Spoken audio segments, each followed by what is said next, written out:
दूसरा अध्याय कलयुग के धर्म। श्री सुखदेव जी कहते हैं, परीक्षित समय बड़ा बलवान है। ज्यो ज्यो घोर कलयुग आता जाएगा, त्यों त्यों उत्तरोत्तर धर्म, सत्य, पवित्रता, क्षमा, दया, आयु, बल और स्मरण शक्ति का लोप होता जाएगा।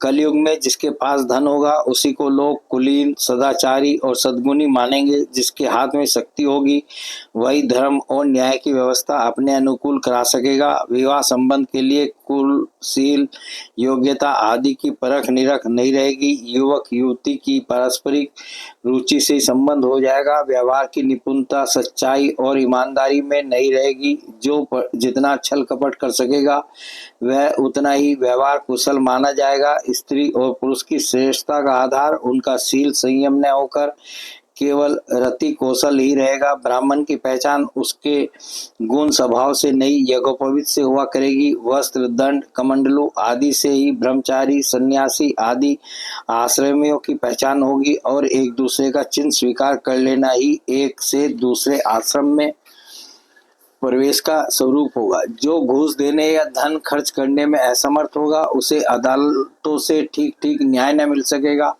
जो बोलचाल में जितना चालाक होगा उसे उतना ही बड़ा पंडित माना जाएगा। असाधुता की दोषी होने की एक ही पहचान रहेगी, गरीब होना। जो जितना अधिक दंभ पाखंड कर सकेगा उसे उतना ही बड़ा साधु समझा जाएगा। विवाह के लिए एक दूसरे की स्वीकृति ही पर्याप्त होगी। शास्त्रीय विधि विधान की, संस्कार आदि की कोई आवश्यकता न समझी जाएगी। बाल आदि संवार कर कपड़े लत्ते से लैस हो जाना ही स्नान समझा जाएगा। लोग दूर के तालाब को तीर्थ मानेंगे और निकट के तीर्थ गंगा, गोमती, माता पिता आदि की उपेक्षा करेंगे।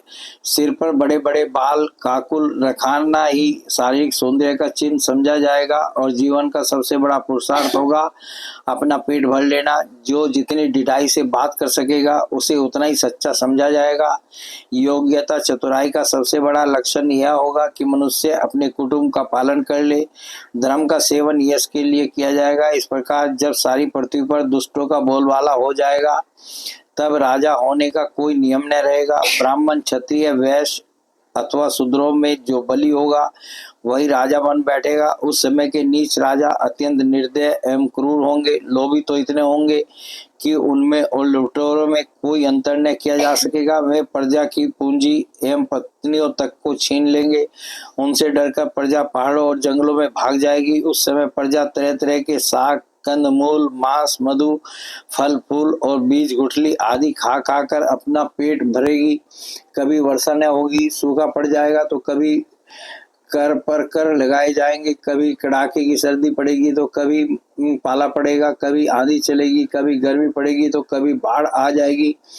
इन उत्पातों से तथा आपस के संघर्ष से प्रजा अत्यंत पीड़ित होगी, नष्ट हो जाएगी। लोग भूख, प्यास तथा नाना प्रकार की चिंताओं से दुखी रहेंगे। रोगों से तो उन्हें छुटकारा ही न मिलेगा। कलयुग में मनुष्यों की परमायु केवल 20 या 30 वर्ष की होगी। परीक्षित, कली काल के दोष से प्राणियों के शरीर छोटे छोटे, छिन्न और रोगग्रस्त होने लगेंगे। वर्ण और आश्रमों का धर्म बतलाने वाला वेद मार्ग नष्ट प्राय हो जाएगा। धर्म में पाखंड की प्रधानता हो जाएगी। राजे महाराजे डाकू लुटेरों के समान हो जाएंगे। मनुष्य चोरी, झूठ और तथा निपराध, हिंसा आदि नाना प्रकार के कुकर्मों से जीविका चलाने लगेंगे। चारों वर्णों के लोग शूद्रों के समान हो जाएंगे। गौवें बकरियों की तरह छोटी छोटी और कम दूध देने वाली हो जाएंगी। वानप्रस्थी और सन्यासी आदि विरक्त आश्रम वाले भी घर गृहस्थी जुटाकर गृहस्थों का सा व्यापार करने लगेंगे। जिनसे वैवाहिक संबंध है उन्हीं को अपना संबंधी माना जाएगा। धान, जौ, गेहूं आदि धान्यों के पौधे छोटे छोटे होने लगेंगे। वृक्षों में अधिकांश समय के समान छोटे और कटीले वृक्ष ही रह जाएंगे। बादलों में बिजली तो बहुत चमकेगी परंतु वर्षा कम होगी। गृहस्थों के घर अतिथि सत्कार या वे ध्वनि से रहित होने के कारण अथवा जनसंख्या घट जाने के कारण सुने सुने हो जाएंगे। परीक्षित, अधिक क्या कहें, कलयुग का अंत होते होते मनुष्यों का स्वभाव गधों जैसा दूसरे बन जाएगा। लोग प्राय गृहस्थी का भार ढोने वाले और विषयी हो जाएंगे। ऐसी स्थिति में धर्म की रक्षा करने के लिए सद्गुण स्वीकार करके स्वयं भगवान अवतार ग्रहण करेंगे। प्रिय परीक्षित, सर्वव्यापक भगवान विष्णु सर्वशक्तिमान है। वे सर्वस्वरूप होने पर भी चराचर जगत के सच्चे शिक्षक सद्गुरु हैं। वे साधु सज्जन पुरुषों के धर्म की रक्षा के लिए उनके कर्म का बंधन काटकर उन्हें जन्म मृत्यु के चक से छुड़ाने के लिए अवतार ग्रहण करते हैं। उन दिनों संबल ग्राम में विष्णु यश नाम के एक श्रेष्ठ ब्राह्मण होंगे। उनका हृदय बड़ा उदार एवं भगवत भक्ति से पूर्ण होगा। उन्हीं के घर कल्कि भगवान अवतार ग्रहण करेंगे। श्री भगवान ही अष्टसिद्धियों के और समस्त सद्गुणों के एकमात्र आश्रय हैं। समस्त चराचर सद्गुणों के एकमात्र आश्रय हैं। समस्त चराचर जगत के वे ही रक्षक और स्वामी हैं। वे देवदत्त नामक शीघ्रगामी घोड़े पर सवार होकर दुष्टों को तलवार के घाट उतारकर ठीक करेंगे।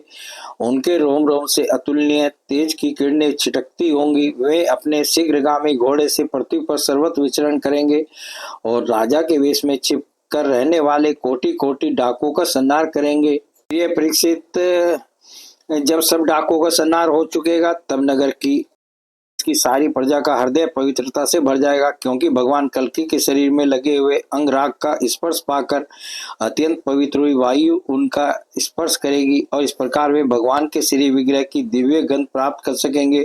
उनके पवित्र हृदयों में सतमूर्ति भगवान वासुदेव विराजमान होंगे और फिर उनकी संतान पहले की भांति हष्टपुष्ट और बलवान होने लगेगी।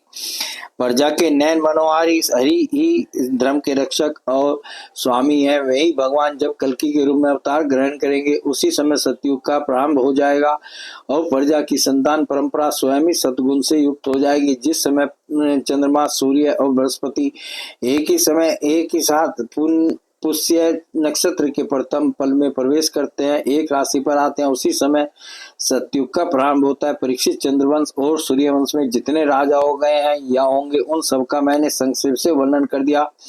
तुम्हारे जन्म से लेकर राजा नंद के अभिषेक तक 1115 वर्ष का समय लगेगा। जिस समय आकाश में सप्तऋषियों का उदय होता है उस समय पहले उनमें से दो ही तारे दिखाई पड़ते हैं। उनके बीच में दक्षिणोत्तर रेखा पर संभाग में अश्वनी आदि नक्षत्रों में से एक नक्षत्र दिखाई पड़ता है। उस नक्षत्र के साथ सप्तऋषिगण मनुष्यों की गणना से 100 वर्ष तक रहते हैं। वे तुम्हारे जन्म के समय और इस समय भी मघा नक्षत्र पर स्थित हैं। स्वयं सर्वव्यापक सर्वशक्तिमान भगवान ही शुद्ध सत्य विग्रह के साथ सेट हुए थे। वे जिस समय अपनी लीला श्रवण करके परम धाम को पधार गए उसी समय कलयुग ने संसार में प्रवेश किया। उसी के कारण मनुष्यों की मति गति पाप की ओर ढुलक गई।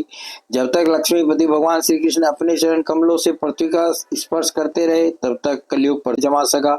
परीक्षित, जिस समय सप्तऋषि मघा नक्षत्र पर विचरण करते रहते हैं उसी समय कलयुग का प्रारंभ होता है।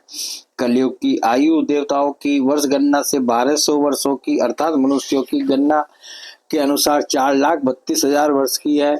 जिस समय सप्तऋषि मघा से चलकर पूर्वाषाढ़ा नक्षत्र में जा चुके होंगे उस समय राजा नंद का राज्य रहेगा। तभी से कलयुग की वृद्धि शुरू होगी। तत्ववेता ऐतिहासिक विद्वानों का कहना है कि जिस दिन भगवान श्री कृष्ण ने अपने परम धाम को प्रयाण किया उसी दिन उसी समय कलयुग का प्रारंभ हो गया। परीक्षित, जब देवताओं की वर्ष गणना के अनुसार 1000 वर्ष बीत चुकेंगे तब कलयुग के अंतिम दिनों में फिर से कल्कि भगवान की कृपा से मनुष्यों के मन में सात्विकता का संचार होगा। लोग अपने वास्तविक स्वरूप को जान सकेंगे और तभी से सतयुग का प्रारंभ भी होगा। परीक्षित, मैंने तो तुमसे केवल मनुवंश का सो भी संक्षेप से वर्णन किया है। जैसे मनुवंश की गणना होती है वैसे ही प्रत्येक युग में ब्राह्मण, वैश्य और शूद्रों की भी वंश परंपरा समझनी चाहिए। राजन, जिन पुरुषों और महात्माओं का वर्णन मैंने तुमसे किया है अब केवल नाम से ही उनकी पहचान होती है। अब वे नहीं है, केवल उनकी कथा रह गई है। अब उनकी कीर्ति पृथ्वी पर जहाँ तहाँ सुनने को मिलती है। भीष्म पितामह के पिता राजा शंतनु के भाई देवापी और इक्ष्वाकु वंशी मरु इस समय कलाप ग्राम में स्थित है। वे बहुत बड़े योग बल से युक्त हैं। कलयुग के अंत में कल्कि भगवान की आज्ञा से वे फिर यहाँ आएंगे और पहले की भांति ही वर्णाश्रम धर्म का विस्तार करेंगे। सतयुग, त्रेता, द्वापर और कलयुग यही 4 युग हैं।